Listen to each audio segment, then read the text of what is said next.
السلام علیکم۔ شفق YouTube channel کے ساتھ میں ہوں آپ کی ہوسٹ محرمہ۔ نیلی حویلی، آج رات کا کیا پروگرام ہے؟ پروگرام؟ کیسا پروگرام؟ وارث نے اکرم کی جانب سوالیہ نظروں سے دیکھا۔ اکرم نے ادھر ادھر دیکھا، آس پاس کوئی نہیں تھا۔ اس نے جیب میں ہاتھ ڈالا اور سگریٹ کی ڈبیا وارث کو دکھاتے ہوئے کہا، میں اس پروگرام کی بات کر رہا ہوں۔ نہیں یار، وارث نے اکرم کی ڈبیا والے ہاتھ کو واپس اس کی جیب میں ڈالتے ہوئے پرزور آواز میں کہا، میں نشہ بازی سے توبہ کر چکا ہوں۔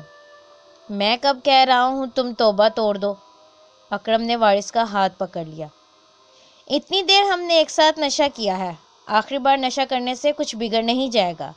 یہ ممکن نہیں اکرم، وارث نے ہاتھ چھڑاتے ہوئے کہا، میں نشہ کرنا چھوڑ چکا ہوں۔ اماں اور تیری بھابھی سے میں نے پکا وعدہ کیا ہے کہ اب کبھی نشہ نہیں کروں گا۔ میری بات غور سے سن وارث، میں نے ابھی بھی اپنے ابا سے نشہ نہ کرنے کا وعدہ کیا ہے، مگر آج۔ اکرم نے بات کرتے رک کر ادھر ادھر دیکھا۔ گاؤں میں وہ آیا تھا یار۔ وہ کون؟ وارث نے تجسس سے پوچھا۔ وہی یار جو پورے گاؤں میں مال سپلائی کرتا ہے۔ اس نے کہا آج بڑا اعلیٰ کوالٹی کا مال ہے، مگر میں نے منہ پھیر لیا کیونکہ میں نے ابا سے وعدہ کیا ہوا ہے کہ اب نشے کو کبھی ہاتھ نہیں لگاؤں گا۔ وہ بھی بڑا عجیب آدمی نکلا۔ اس نے ہیروئن کی ایک نہیں کئی پڑیاں میری جیب میں ڈال دیں اور پیسے بھی نہیں لیے، اکرم نے رازداری سے کہا۔ اس کی بات سن کر وارث چند لمحوں کے لیے سوچ میں پڑ گیا۔ اسے نشے کی لت میں مبتلا ہوئے زیادہ عرصہ نہیں گزرا تھا۔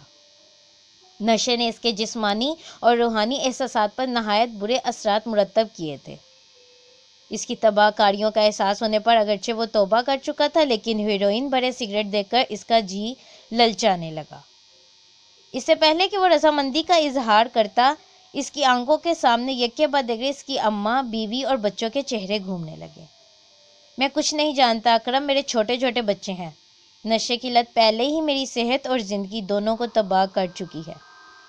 مجھے کچھ ہو گیا تو میرے گھر والوں کو کون سنبھالے گا؟ میرے علاوہ میری ماں اور بیوی بچوں کا خیال رکھنے والا بھی کوئی نہیں ہے۔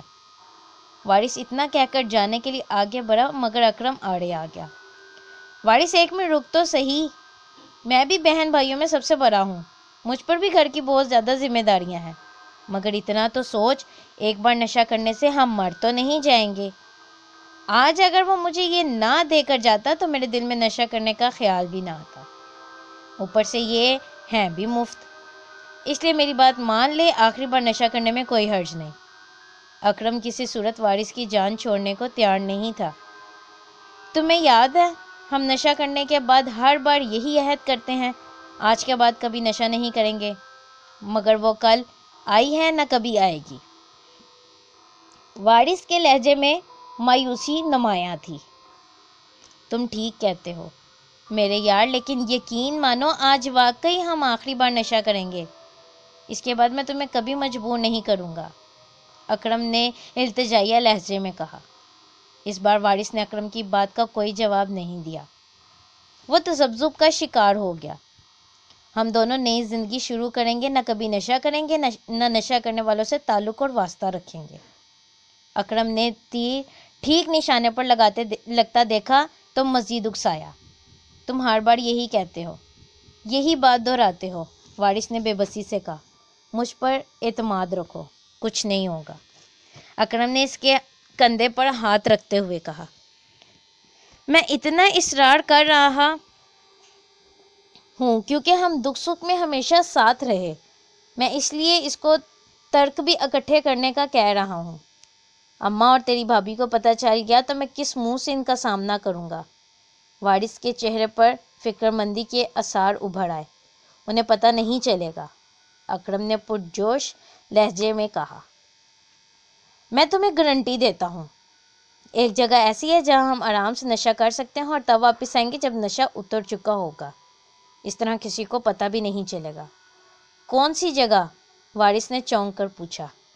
نیلی حویلی، اکرم نے سرگوشی کی۔ کیا نیلی حویلی؟ وارث کے منہ سے بے ساختہ نکلا۔ نیلی حویلی کا نام سن کر وہ بری طرح سہم گیا۔ آواز دھیمی رکھ یار، اکرم نے سرگوشی کی۔ وہ محفوظ ترین جگہ ہے اس کام کے لیے، نہ وہاں کوئی جاتا ہے اور نہ ہی کوئی وہاں ہم نے کبھی دیکھا ہے۔ تمہیں پتہ ہے وہ جگہ اسیب زدہ ہے، وارث گھبرا کر بولا۔ ہم نے کون سا اسیب کو تنگ کرنا ہے یار، نشہ کریں گے اور واپس آ جائیں گے، اکرم نے جھنجھلا کر کہا۔ بادل ناخواستہ وارث راضی ہو گیا۔ دونوں میں اچھی دوستی تھی مگر نشے کی بری لت پڑ چکی تھی۔ نشہ منشیات کا ہو یا بری عادت کا، انسان کو کہیں کا نہیں چھوڑتا۔ انسان اگر اس لعنت سے چھٹکارے کا پختہ ارادہ نہ کرے تو ہر مرتبہ آخری بار کہہ کر نفس کو لذت پہنچاتا ہے مگر کبھی آخری باری نہیں آتی۔ انسان رفتہ رفتہ اپنے انجام کی جانب بڑھتا چلا جاتا ہے حتیٰ کہ موت مقدر ہو جاتی ہے۔ نشے کا عادی فرد یہ بھی نہیں سمجھتا کہ اس کے پیچھے اس کا گھر بار ہے، پورا نظام زندگی ہے۔ اگر اسے کچھ ہو گیا تو پھر سارا آشیانہ ہی برباد ہو جائے گا، مگر نفس کی لذت اسے یہ بات یاد کہاں آنے دیتی ہے۔ برا انجام آخرکار اس طرف لمحہ بڑھتا چلا جاتا ہے، مگر وارث اور اکرم کا انجام اتنا اچانک اور بھیانک ہوگا خود ان دونوں کے وہم و گمان میں بھی نہیں تھا۔ سیالکوٹ میں ڈسکا سے سمریال کی طرف تقریباً وسط میں جس مقام پر آپ کو ٹھنڈک کا احساس ہونے لگے اور تازگی کا خوشگوار احساس آپ کو تر و تازہ کر دے، فوراً سمجھ جائیں آپ نہر کنارے واقع سرسبز و شاداب گاؤں روشن نگر کی حدود سے گزر رہے ہیں۔ یہیں پر علاقے کا تھانہ بھی آباد ہے، جس کی حدود میں روشن نگر اور آس پاس کی دیگر دیہات آتے ہیں۔ یہاں کھڑے تانگے اور پک اپ گاڑیاں مسافروں کو روشن نگر گاؤں لے جانے کے لیے سورج ڈھلنے تک کھڑی رہتی ہیں۔ یہی روشن نگر اور وارث اور اکرم کا گاؤں تھا، جس کی آبادی کے باہر کھیتوں کے بیچوں بیچ نیلی حویلی واقع تھی۔ نیلی حویلی کو یہ نام اس کے نیلے رنگ کی وجہ سے ملا تھا۔ حویلی چاندنی راتوں میں چہار سو اپنا نیلا رنگ بکھیرتی تو دیکھنے والے دنگ رہ جاتے۔ دور سے دیکھنے پر ایسا معلوم ہوتا جیسے کھیتوں میں خوبصورت نیلا پھول کھلا ہوا ہے۔ دن کی روشنی میں تو ایک عام سی حویلی دکھائی دیتی، مگر رات کے وقت یہ خوبصورت شاہکار نظر آتی تھی۔ کسی زمانے میں یہ بہت خوبصورت اور عالی شان ہوا کرتی تھی، مگر رفتہ رفتہ اس کا حسن گہنا ہو گیا۔ کہا جاتا ہے تقسیم ہند سے بھی پہلے پرانے وقتوں میں اس حویلی میں علاقے کا نواب ٹھاٹھ باٹھ سے زندگی گزارتا تھا۔ 19ویں صدی میں برِ صغیر میں ایسٹ انڈیا کمپنی نے قدم جمائے تو دیگر علاقوں کی طرح اس حویلی پر بھی انگریز قابض ہو گئے۔ بہرحال برِ صغیر سے انگریز اپنی بساط لپیٹ کر رخصت ہوا تو وقت کا پہیہ گھومنے کے ساتھ ہوتے ہوتے نیلی حویلی چودھری عمر دراز کے اجداد کے حصے میں آ گئی۔ چودھری عمر دراز کا باپ چودھری حاکم ایک نیک نام اور نیک دل انسان تھا۔ روزانہ رات کو حویلی کے بڑے صحن میں بیٹھک جمتی، گاؤں کے بڑے بوڑھے اکٹھے ہوتے، ہر قسم کے موضوعات پر تبصرہ ہوتے، کہہ کے بکھیرتے، مگر چودھری حاکم کی وفات کے بعد یہ سلسلہ دم توڑ گیا۔ اس کی وفات کے بعد بھی چودھری عمر دراز کی ماں اور بیوی حویلی کے دروازے ہمیشہ گاؤں کے لوگوں کے لیے کھلے رکھتے۔ سارا دن گاؤں کی عورتوں کا ان کے ہاں آنا جانا رہتا، لیکن رفتہ رفتہ حویلی کی رونق کی وجہ بننے والے مکین مر گئے۔ پہلے چودھری عمر دراز کی ماں پراسرار حالات میں موت کا شکار ہوئی اور پھر اس کی بیوی بھی ایک دن اچانک زندہ جل مری۔ حویلی سے متعلق عجیب و غریب کہانیاں گاؤں میں پھیلنے لگیں۔ مشہور ہو گیا کہ حویلی اسیب زدہ ہو گئی ہے۔ اس سے متعلق عجیب و غریب واقعات زبان زدام ہو گئے۔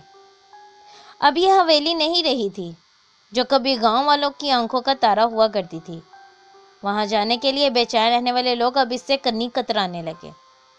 بہرحال چودھری عمر دراز حویلی کا واحد مکین تھا جو بچ گیا، لیکن اسے بھی ہرے بھرے کھیتوں میں گری نیلی حویلی میں رونما ہونے والے پراسرار واقعات نے وہاں سے بوریا بستر گول کرنے پر مجبور کر دیا اور وہ گاؤں کی آبادی کے سرے پر واقع ایک نئی حویلی میں مقیم ہو گیا۔ نیلی حویلی ویران ہو گئی اور وقت گزرنے کے ساتھ ساتھ خوف اور دہشت کی علامت بنتی گئی۔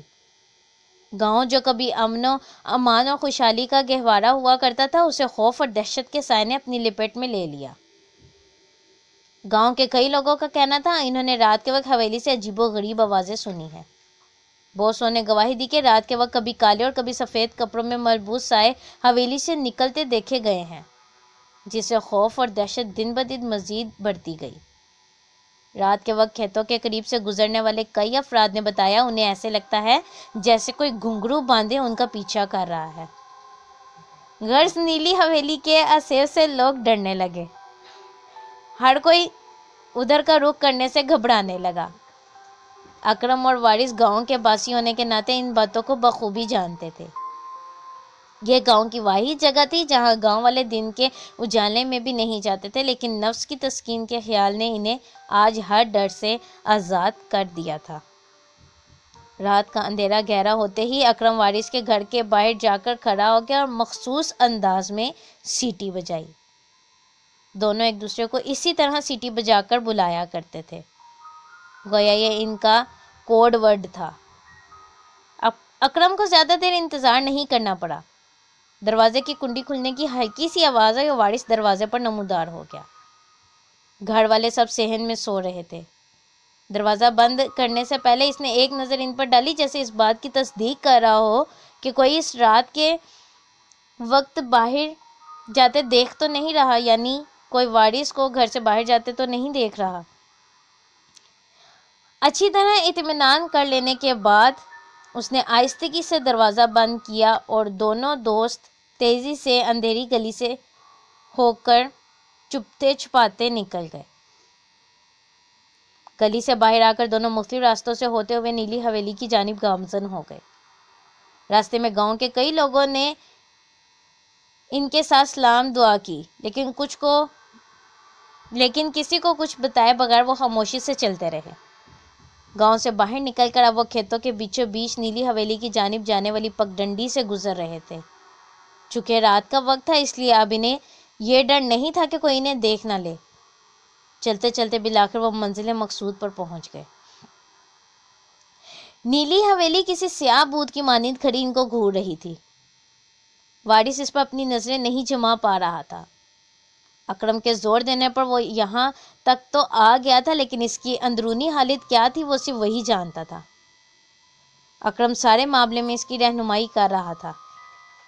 اس نے اندر گھسنے سے پہلے ایک نظر حویلی کا جائزہ لیا۔ اندر جانے کا راستہ تلاش کرنے میں اسے زیادہ تگ و دو نہیں کرنی پڑی۔ ایک مقام پر دیوار شکستہ ہونے کی وجہ سے گر پڑی تھی، جس سے اس کی بلندی اس قدر رہ گئی تھی کہ وہ اسے آسانی سے پھلانگ کر اندر جا سکتے تھے۔ سب سے پہلے اکرم نے دیوار پھاندی اور پھر وارث دیوار سے کود کر حویلی کے اندر جا گھسا۔ دیوار چونکہ چھوٹی تھی اس لیے حویلی کا دروازہ کھلنے کی نسبت یہ زیادہ آسان کام تھا۔ ویسے بھی لوہے کی موٹی موٹی سلاخوں سے بنا مرکزی دروازہ عرصہ دراز سے بند رہنے کی وجہ سے زنگ آلود ہو چکا تھا، اور پھر بھاری بھرکم اتنا تھا کہ اسے ہلانا چلانا ان کے دونوں کی بس کی بات نہیں تھی۔ بہرحال وہ دونوں اندر داخل ہو گئے۔ پوری حویلی میں گہرا سناٹا چھایا تھا۔ انہوں نے صحن میں نظر دوڑائی۔ پیپل کے بکھرے خشک پتوں اور خودرو لمبی گھاس کے علاوہ انہیں کچھ دکھائی نہ دیا۔ ہر جانب ویرانوں نے ڈیرے ڈال رکھے تھے۔ چونکہ برسات کا موسم تھا اس لیے آسمان پر بادل بھی چھائے ہوئے تھے۔ سرخی مائل سیاہ آسمان پر چاند کبھی کبھار بادلوں کی اوٹ سے نکل کر رونمائی کراتا اور پھر یکدم غائب ہو جاتا۔ ہوا کے تیز جھونکوں سے بکھرے پتے ادھر ادھر اڑتے پھر رہے تھے۔ دونوں دوست پھونک پھونک کر قدم رکھتے ہوئے حویلی کے صحن سے اندر جانے کے لیے دروازے کی جانب بڑھنے لگے۔ ہوا کا کوئی تیز جھونکا آتا تو وہ چلتے چلتے رک جاتے، جیسے کوئی انہیں خاموش پیغام دے رہا ہو کہ یہاں سے واپس لوٹ جاؤ، تمہارے لیے یہ جگہ ٹھیک نہیں ہے۔ اس حویلی کی ویرانی سے عبرت حاصل کرو، ابھی واپسی کا راستہ موجود ہے۔ وقت گزر گیا تو بھاگنے کے لیے راہ ملے گی، نہ کوئی دروازہ۔ مگر نشے کی ہوس نامعلوم قوت کی اس خاموش پیغام کو ان کے دل و دماغ تک پہنچنے نہیں دے رہی تھی۔ وارث ویسے بھی کچھ ڈر پھوک تھا۔ اس کی حالت بہت پتلی ہو رہی تھی۔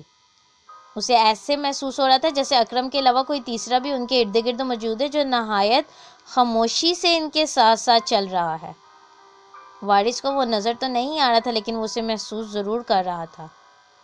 اس نے اکرم کا ہاتھ مضبوطی سے تھام لیا۔ کہانی کا اگلا حصہ سننے کے لیے شفق یوٹیوب چینل کو لائک اور سبسکرائب کرنا مت بھولیں۔ شکریہ۔